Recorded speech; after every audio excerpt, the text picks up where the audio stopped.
नमस्कार मित्रों।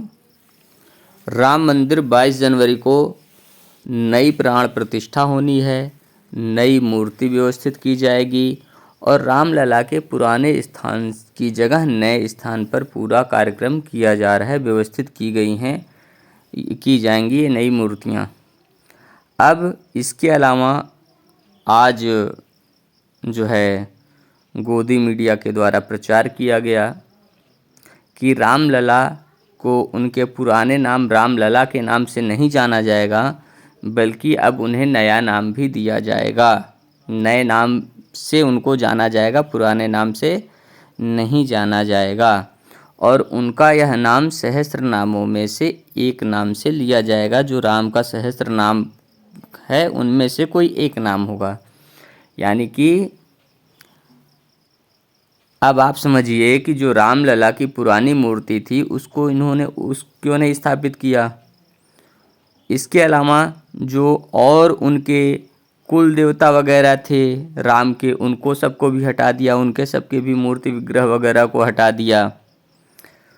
वहाँ सीता रसोई भी हटा दिया। सीता का जो मेन कुआं माना जाता था उसको भी हटा दिया, जिसको न जाने कितने राजाओं महाराजाओं ने संरक्षित किया कराया था। वहाँ पर 27वें त्रेता में राम हुए थे, या 28वां कलयुग चल रहा है। 27वें द्वापर में कृष्ण हुए थे। इस हिसाब से जब आप चतुर्युगी की गणना करेंगे तो आज से लगभग 51-52 लाख साल पहले राम हुए थे। अब उसको नई नई गणनाएं बता दी जाती हैं और नया नया आयुखंड बता दिया जाता है, नई नई व्यवस्थाएं बता दी जाती हैं। अब यहाँ पर जो पुरानी व्यवस्थाओं को इन्होंने हटाया है उसके विषय में हमने आपको बताया, पहले भी बताया, समरी फिर से समझ लीजिए। जितने राजा महाराजा धर्मात्मा प्रजापालक हुए हैं राम के समय, उनके पिता भी और उनका वो सब खुद भी और उनके वंशज भी जितनी वहाँ पर तपस्या किए हैं, अब उन सब की जो भी प्रजा पालन की श्रद्धा रही है, जो भी उन्होंने सेवा पुण्य परमार्थ दान धर्म किया है, प्रजा पालन के लिए जो उन लोगों ने प्रार्थनाएं कामनाएं तपस्याएं की हैं, या जितने साधु संत महात्मा ऋषि मुनि वहाँ अयोध्या राम जन्मभूमि पर आए हैं, उनकी सबकी जो तपस्याएं लगी हैं, 84 कोसी परिक्रमा लगी है या पंचकोसी परिक्रमा लगी है, इन सब में गृहस्थ भी तमाम आए हैं, सबकी भक्ति साधना तपस्या सबकी लगी है। अब उन सब का जो प्रभाव है वो इनके नए राम मंदिर के कार्यों में ना पड़े। उन सब तपस्याओं का प्रभाव इनके नए राम मंदिर पर ना पड़े, इसके लिए उन सब को हटा करके पुराने विग्रह मूर्तियों को, पुरानी व्यवस्था को ख़त्म करके नई व्यवस्था को लगाई जा रही है।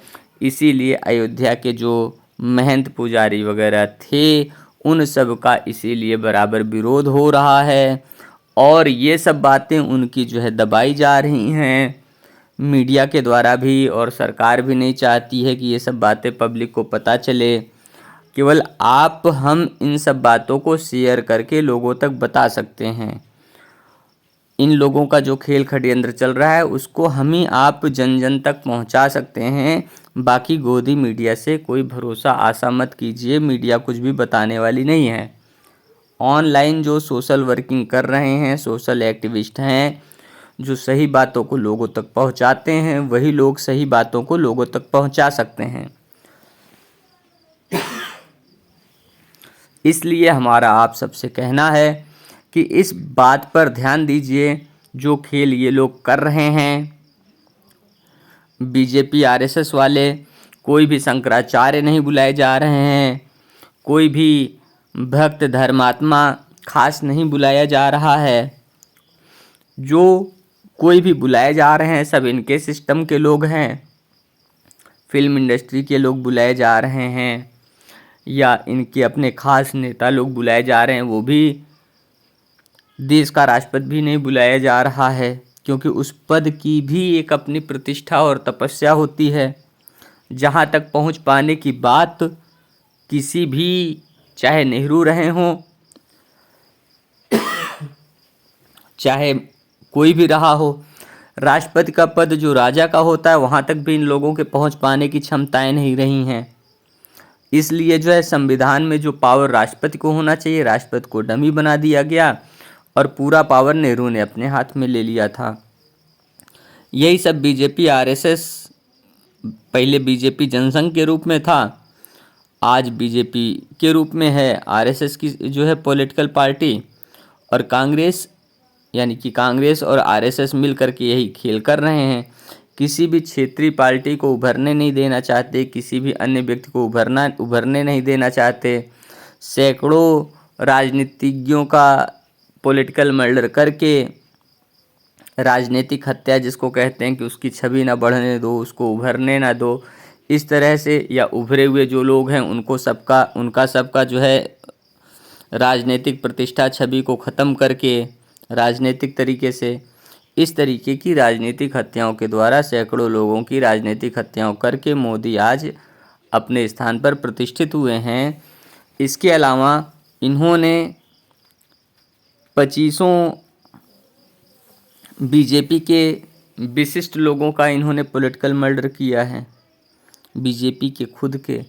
इसके अलावा अभी 50 पक्ष विपक्ष के, बीजेपी के और गैर बीजेपी के 50 राजनेताओं की राजनीतिक हत्या करके 8 तो विशिष्ट बीजेपी के ही नेतागण हैं, जिनमें से 3 का तो पॉलिटिकल मर्डर ये कर चुके हैं, 5 का बाकी है, जिसके विषय में हमने पहले आपको बताया था कि 8 जो है बीजेपी के वरिष्ठ नेताओं का पॉलिटिकल मर्डर इनको करना है, जिसमें 3 का ये कर चुके हैं।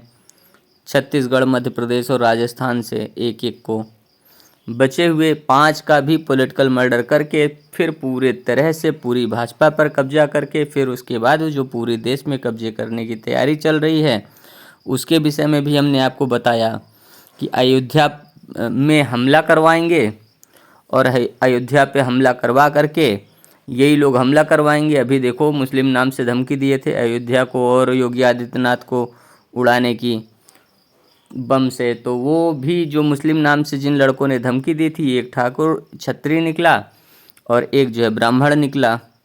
तो इस तरह से ये लोग अयोध्या पर खुद ही हमला करवाएंगे और हिंदू मुस्लिम कन्फ्लिक्ट करवा करके, हिंदू मुस्लिम का गृह युद्ध करवा करके उसको सांप्रदायिकता का चोला देंगे, सांप्रदायिकता में बदलेंगे और पूरे भारत में गृह युद्ध करा करके अपने विपक्षी 30% वोटों को 30% वोटरों को ये मरवा डालेंगे। इनकी ये तैयारियां चल रही हैं।